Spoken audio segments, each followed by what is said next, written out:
Hi guys, thanks for tuning into this car tech video. In this car tech video we're going to show you the launch CRP123 diagnose and turn off this airbag light in this Porsche Cayenne that we're in right now. I'm going to put a link to this kit in the description and in the comments box below this video where you can buy it on Amazon, and it's quite a good little tool.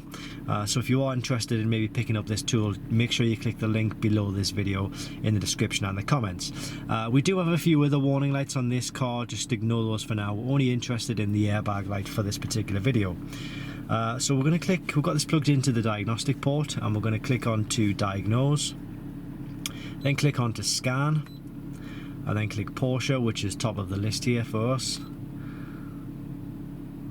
We're going to go down and select our vehicle, which is Cayenne from 2011 onwards. I'm going to manually select the system, which in this case is going to be the PSM. No, it's not, it's going to be the airbag. My mistake, airbag. Click on to read DTCs, that means read diagnostic trouble codes. And it's giving us one fault here, B100B1B, driver side airbag, limit value exceeded.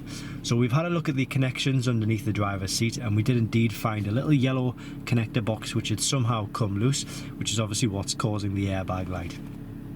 So we've put that back together, but as you can see, the airbag light is still on and we're still getting this fault code on the screen here. So what we really need to do now is just tell the ECU that we have put the connection back together, and to do that we'll just click on to read DTCs. So click read DTCs, click yes, and the airbag light has gone, and we've got succeeded to clear DTCs on screen here. So if we go back in to read DTCs, it should tell us it's telling us the fault code is not found in the database, but that's because there's no fault there. Let's just double check that. Succeeded to clear. Read DTCs. Well, we're not worried about that because we have actually been able to clear the fault in any case. But as I say, it's a good little tool, the CRP123. It is available just by clicking the link below this video, and also the link in the comments box. I'll also put a link to this kit in there as well, where you can check it out and buy it, and it covers a few other different systems and a few other different vehicles as well. Thanks for watching, and I hope this helps.